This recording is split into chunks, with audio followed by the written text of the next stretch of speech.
sera Lizzie. Oui. Lizzie, La cerise sur mais avant, Dessert, ce sera un bon dessert. mais avant le dessert, je vous invite à manger un peu. لكن شوية قبل طبعا بعد. Alors, c'est fatal puisque aujourd'hui on est dans une situation de blocage. On ne peut plus ni avancer ni reculer. Et donc on est dans une situation de blocage. Et c'est en quelque sorte la situation, si c'était un état de santé, de quelqu'un qui est en état végétatif. Tout simplement. C'est la situation exactement qui est celle actuellement de l'application de cette loi sur l'ISI. Alors la question qu'on se pose, c'est est-ce que la crise ou les crises ont été causées par le droit ou par la règle juridique qui a été mise en place? C'est la première question qu'on se pose. Et toujours, bien sûr, on essaie de se dire, tiens, normalement les normes sont là pour mettre en place les règles concernant une procédure ou une transition ou en tout cas le fonctionnement normal des institutions.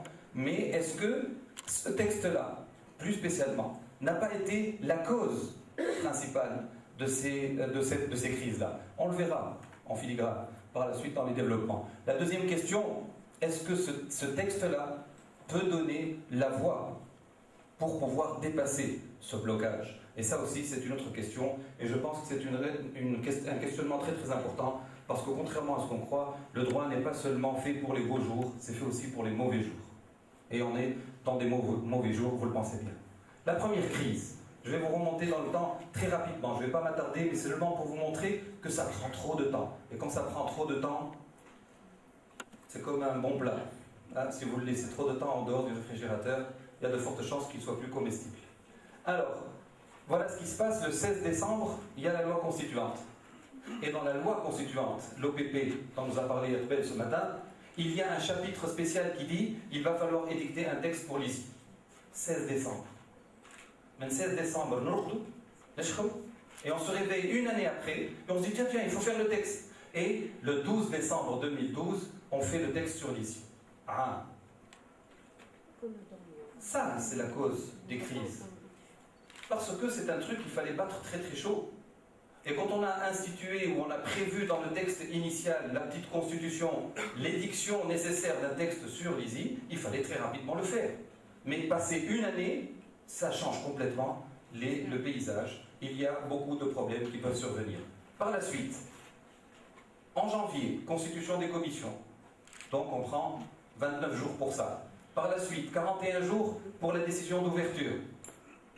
Et par la suite, 12 jours pour la prorogation des délais. Parce qu'après avoir fait les délais, le président se rend compte que c'est trop court. Et donc on proroge les délais. Et sur ce point-là, le tribunal administratif n'a pas encore rendu sa décision sur la question des délais. Est-ce que c'est légal ou pas? Est-ce que ce n'est pas un élément qui rompt la justice ou l'égalité entre les candidats? Ça, il va statuer dessus au fond. Mais il a rendu un sursis à l'exécution qu'on verra par la suite en mai, et qui donc annule le seul notarim, comme si vous vous rappelez du terme utilisé. Par la suite, 7 mai, donc 61 jours après, proclamation des 140 candidats qui ont été pré-retenus parmi donc le bon... pardon? Oui. Et coup de théâtre, le 14 mai, sursis à exécution du tribunal administratif relatif à la grille, et c'est bien sûr la première crise. Première crise, on est en train d'avancer dans un processus, le tribunal vient dire, ah non, dans le processus, il y a une illégalité. La grille n'est pas conforme à ce qu'a prévu le texte. Et donc, tout ce qui a été fait jusqu'à maintenant, il doit être refait. Alors on a entendu bien sûr des remarques genre هذا قرار جائر وهذا قرار غير مقبول والمحكمة الإدارية شو مدخلها في الأمور هذه. Ce n'est pas un acte administratif, c'est un acte politique. On a entendu toutes les possibles justifications pour pouvoir en tout cas ne pas se soumettre à cette décision. Le plus important, c'est que quand même on s'y est soumis par la suite. Les structures ou les instances constitutionnelles s'y sont soumises. Alors, les deux textes, je ne vais pas les lire. Le 16, l'article 6, il prévoit qu'il y a une procédure bien déterminée pour choisir les membres de l'ISI. Et cette procédure-là est normalement, ou en tout cas ces candidatures-là, sont déterminées par l'article 7. Et c'est sur la base de cela qu'a été introduit le recours sur la violation de ces articles 6 et 7. Que dit le tribunal d'une manière générale? C'est premièrement une requête qui est collective. Il doit y avoir une vingtaine ou 25 personnes qui ont ensemble présenté cette requête-là, et donc le sursis à exécution, qui demande l'annulation de quoi? Du barème qui a été mis en place pour juger ou pour évaluer les candidatures à cela. Nihel est en face de moi, elle a bien travaillé sur ça pour montrer que c'était une grille qui était aberrante, elle a tout à fait raison, c'était un truc monumental. Bien. Le plus important, c'est que, voilà ce que dit le tribunal, et c'est quelque chose de tout à fait normal, il dit un arrêté appliquant un texte de valeur supérieure ne peut rien ajouter à ce texte-là. Il ne fait que en proposer l'application. Mais donc il ne peut pas, un arrêté du président de l'Assemblée nationale ne peut pas ajouter des conditions supplémentaires. Autrement, il aurait fait ou eu un rôle de législateur. C'est les b.a.-ba du droit. Bien. Et donc le Mahkama تقول دون جواز التوسع فيها أو إضافة شروط أخرى. C'est ce qui s'est passé, puisque dans la grille d'évaluation, on a trouvé d'autres critères qui n'étaient pas prévus par le fameux article 7 de la loi 23, et qui sont شرط المؤهلات العلمية النص فصل 7 ما يحكيش عليها زادت كمان. دونك اللي عنده ليسانس يخلطان واللي عنده والناس الكل ولا تلعب بعد وقتها لهذا يعطي روحه في النوامر. Bien sûr, parce que c'est une question d'évaluation. Mais ce critère-là n'existait pas. Deuxièmement, ترتيب رقمي بخصوص المشاركة في المجال الانتخاب. Là aussi, le texte ne le dit pas. Et enfin, شرط السن الترتيبي en plus, suivant la catégorie professionnelle avec laquelle il se présente. Donc encore une rupture d'égalité quelque part. Ce qui fait que c'était tout à fait normal que le tribunal administratif, devant cette situation-là, ne pouvait pas avoir une autre décision que celle-ci, c'est-à-dire prononcer le sursis à exécution. N'oubliez pas quand même que c'est toujours des sursis à exécution. Il est fort probable, vu l'argumentation du sursis, que le tribunal, après statuant au fond, confirme son sursis. Mais en tout cas, il faudra attendre quelques mois, je pense, pour voir les décisions au fond être là. Et donc le tribunal, يأذن بإيقاف تنفيذ شنو؟ السلم التقييم إذن عملية فرز الملفات. Et donc tout s'arrête à ce niveau-là. Et donc tout le travail tombe à l'eau. Crise, bien sûr. C'était exactement le lendemain ou la veille plutôt du colloque qu'on avait fait sur les défis des élections. Je me rappelle très très bien à la Bibliothèque nationale. Et donc ce qui s'est passé, c'était qu'allait faire l'Assemblée nationale constituante. Consultation des spécialistes, et on a trouvé la solution. Premièrement, le président de l'Assemblée fait marche arrière puisqu'il ne parle plus de Tarajed, mais il dit c'est le tribunal administratif, et donc tout à fait normal, on se soumet, et donc il s'y est soumis. Et pour cela, il a composé, ou en tout cas créé un comité d'experts qu'il a consulté pour voir quelle était la meilleure solution. Et les experts ont dit à l'ANC, ne vous cassez pas la tête, faites une nouvelle grille conforme à l'article 7. Et ils se sont mis à travailler sur la grille de l'article 7 en collaboration et en consultation avec les juges du tribunal administratif. Ce qui, en tout cas, n'allait plus poser problème pour l'avenir. L'épilogue de la première crise, donc, c'est ça. Adoption d'une nouvelle grille d'évaluation où on a enlevé tous ces éléments-là qui étaient en plus. Bon. Bien. Il est connecté, je ne sais pas si je suis connecté. Oui, il y a le wifi qui marche. Il faut qu'Aline, toi,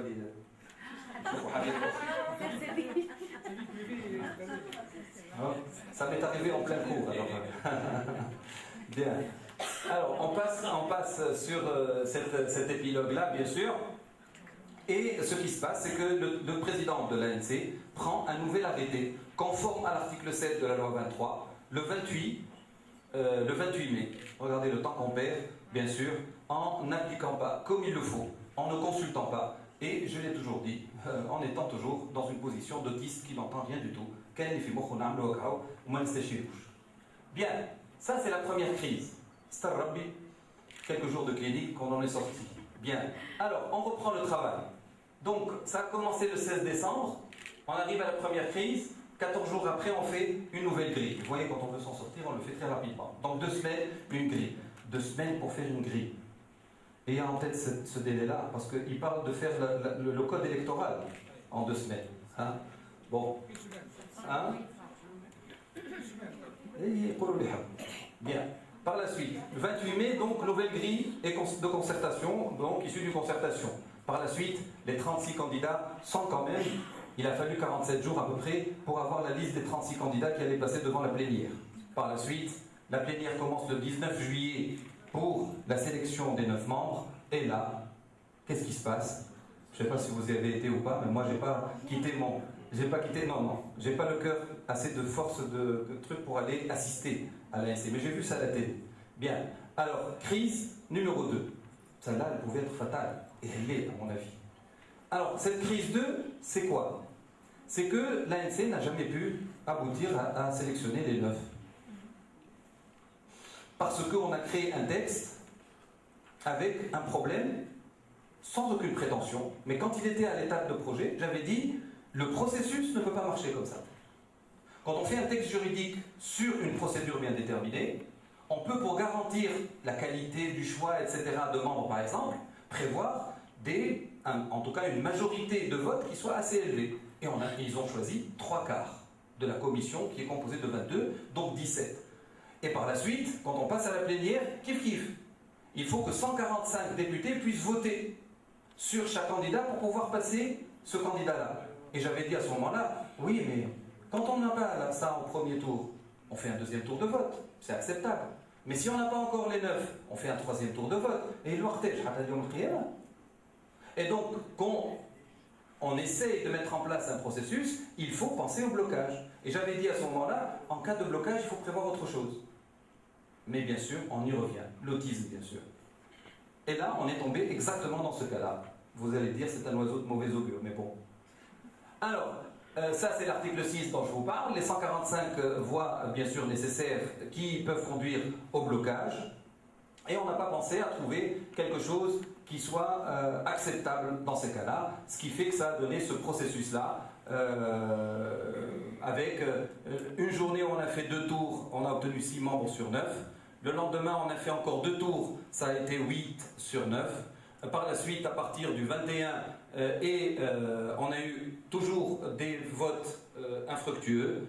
Une autre catastrophe est arrivée entre-temps, c'est qu'un des membres élus a démissionné, et le texte ne prévoit pas le cas de démission en cours de vote, et non avant la constitution de l'instance.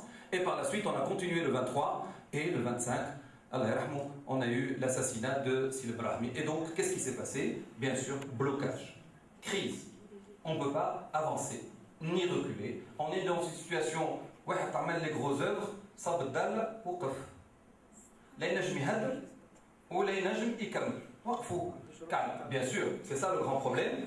Et donc, il fallait trouver une solution. En tout cas, le texte en lui-même ne prévoit rien du tout de bon pour pouvoir s'en sortir. C'est la deuxième crise, et cette deuxième crise, bien sûr, est causée par une mauvaise prévision, en tout cas de ce processus, par le texte, et cette situation de blocage est irréversible dans cette situation-là. Vous allez me dire quelle est la solution. Je vous donne le fond de mon idée, et ce que j'avais proposé dans le temps. J'avais dit, si on fait 3 tours de vote et qu'on n'obtient pas la majorité requise, il ne faut pas oublier que la démocratie athénienne a commencé par une modalité de consultation, que le vote, c'est le tirage au sort. انت عندك 1000 دوسي خرجت منهم 36 ديجا اخترت و36 عديتهم للمجلس وما نجمش يتحصل على هال 145 صوت. اش نعمل؟ نعمل premier tour, deuxième tour, troisième tour. Troisième tour, je n'ai pas les 9, je prends les 4 اللي ما تحصلش عليهم ونعمل tirage au sort. Bien sûr, et personne ne peut dire que le tirage au sort n'est pas démocratique. On ne l'a pas fait. Et donc on est dans cette situation de blocage. C'est la deuxième crise. Et les journaux, bien sûr, tout à fait normal, l'ANC est dans l'impasse. Ou plutôt l'ISI est dans l'impasse. Là, c'est un blocage irréversible. Reprenons notre processus de crise.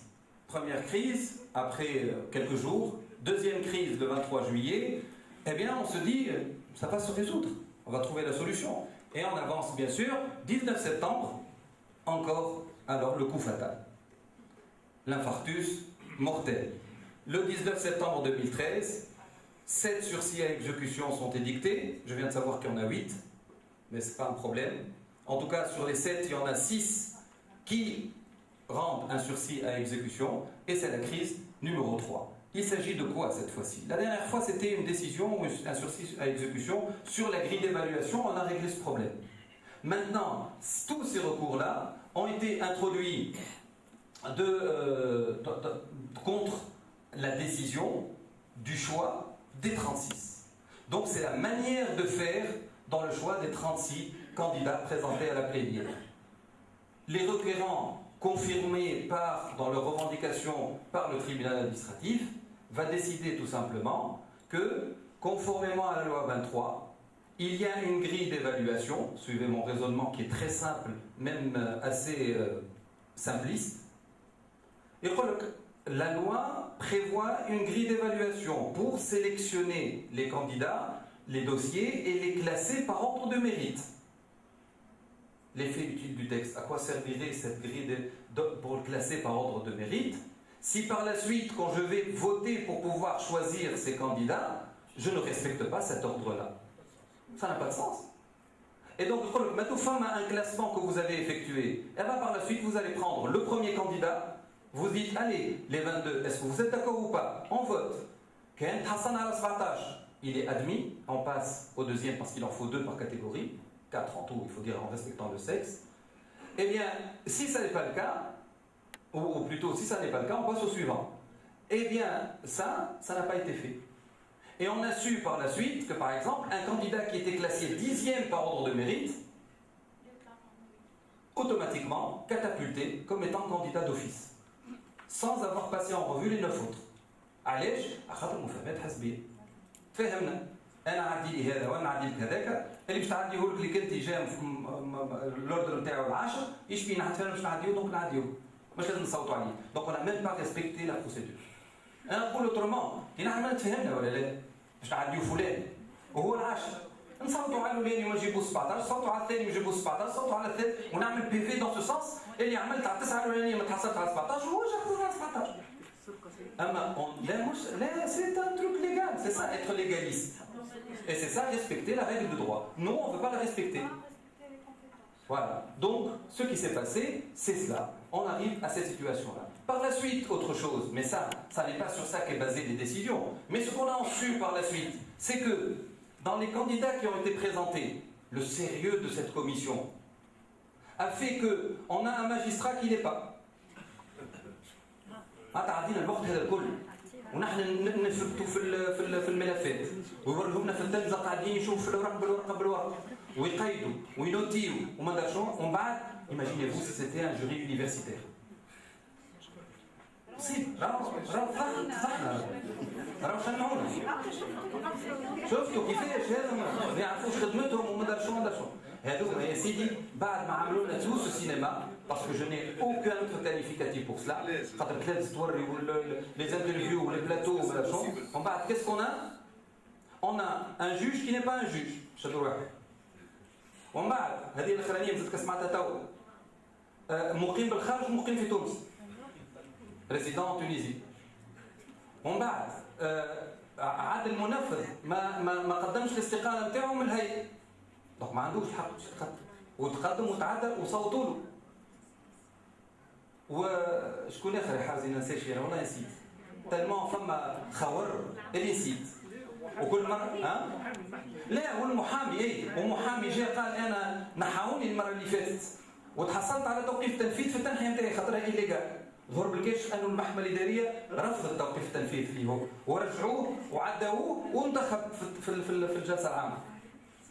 مش شده تقفش مشروع عندها ساقين بالكل ماهيش واقفه جمله فسخ معاود bien sûr. Alors c'est ce qui s'est passé effectivement. Alors retour à la case départ bien sûr Mouaz Kouraoui on a profité chef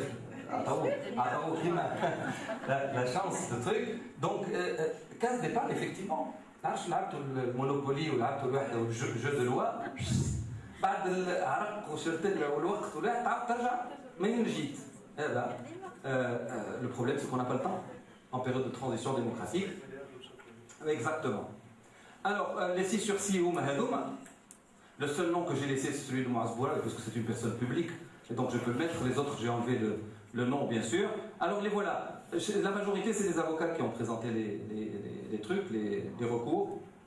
Quand même, il y a un huissier notaire, il y a un Tunisien à l'étranger, etc. Mouaz Bouala, c'est tout président de l'ATID, bien sûr, donc président d'une association, et lui, il n'est pas candidat, donc c'est le seul. Oui. 416 092. هذا جديد هذاك ما عرفتني من النسخ هذا الثامن اللي يحكي عليه. Donc, le seul problème juridique qui se pose effectivement, c'est le recours muta'addid, parce que ça pose le problème de l'intérêt à agir.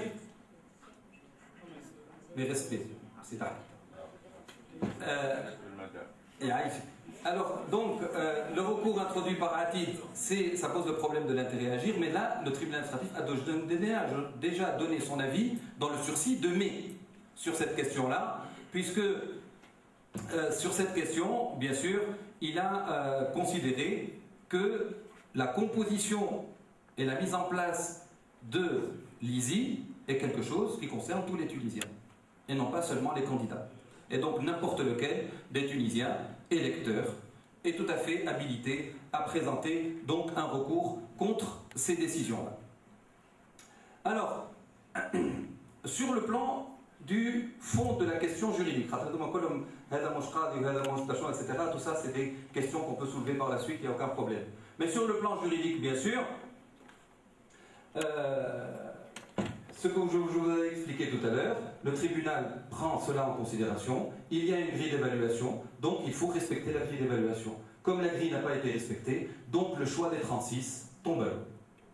Et donc, tout à fait normal que l'on revienne à la case départ. Et donc, tawqif tafid matfahmi.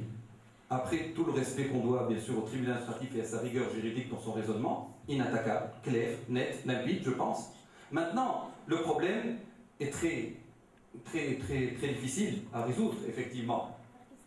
Alors, je passe sur là-dessus parce que, effectivement, on a parlé de tout cela. Quelle solution à la crise? On a 3 crises. والأخرانية هذه complètement bloquante. وما عادش فيها كيما قلت لكم لا نوخروا ولا نقدموا ولا حتى شيء. Et donc, quelle solution trouver? Eh bien, vous savez, les juristes, on leur pose toujours des cols de ce genre-là. On leur dit, on est dans une situation de crise, donnez-nous une solution. Vous avez un problème de santé, vous allez voir le médecin, vous lui dites, trouvez-moi une solution. Eh bien, on va essayer de trouver une solution. Première solution possible, c'est que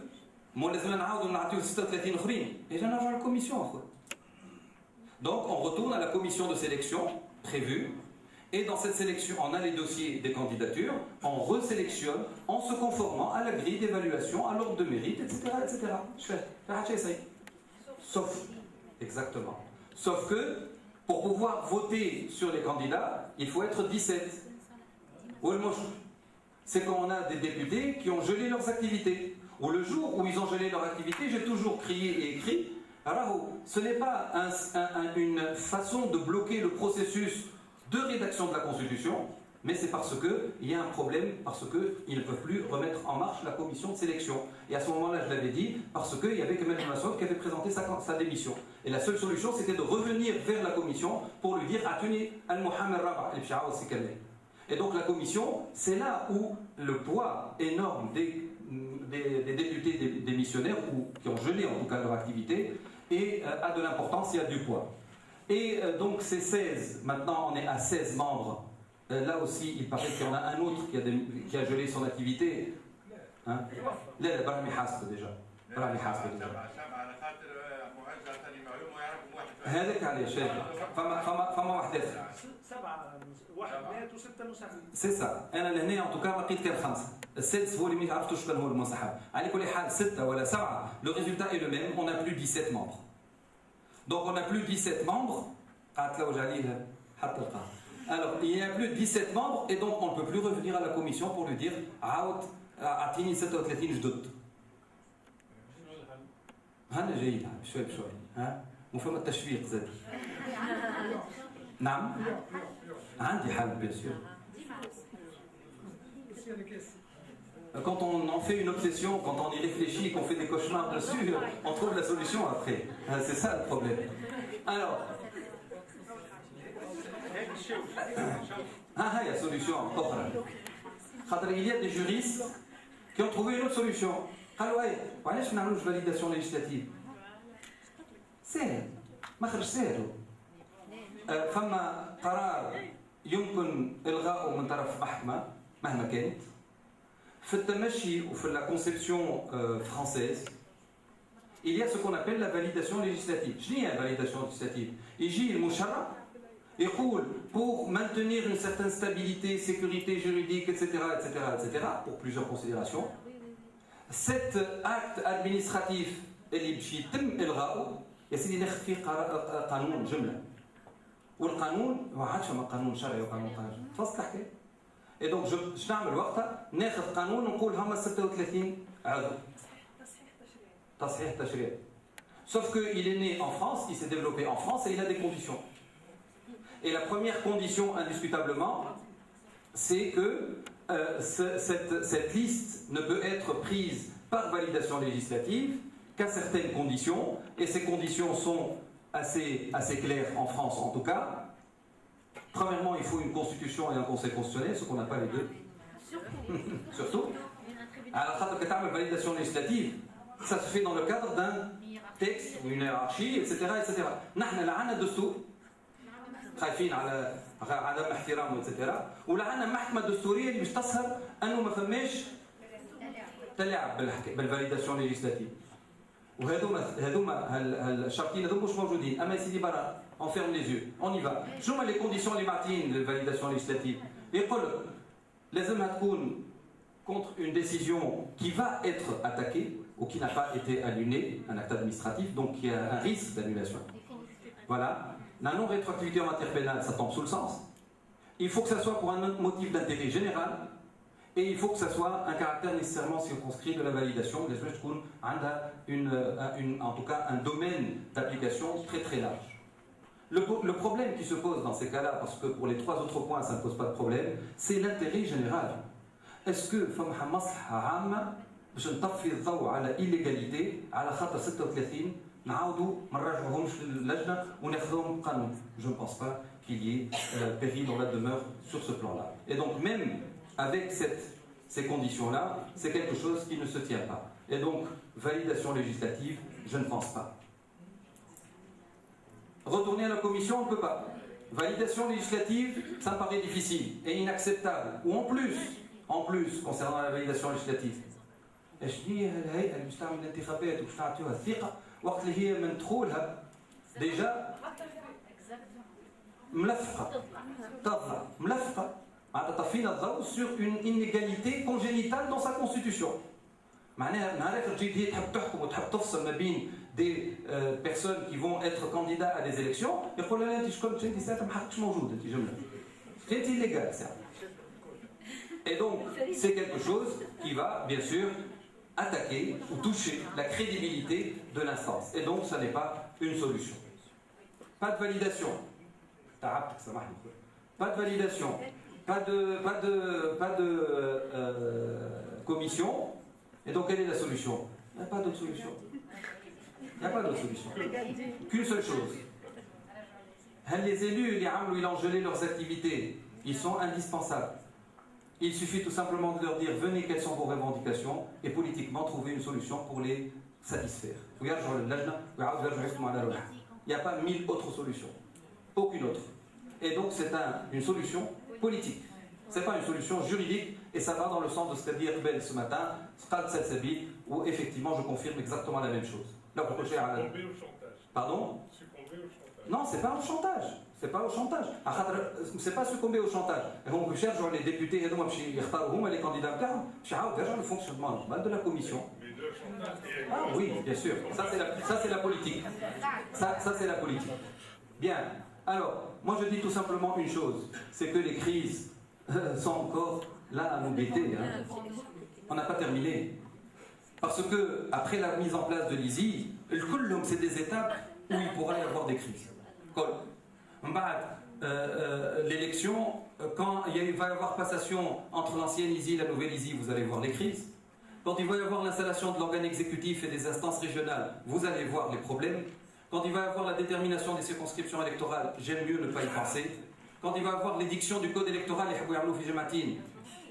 alors qu'un code électoral en moyenne c'est 250 articles, نحن ب 140 articles de la Constitution, ما خرجناش منه. Et l'inscription des électeurs, c'est encore un autre problème. Et donc les crises, je vous dis tout simplement, il faut s'y attendre. Merci.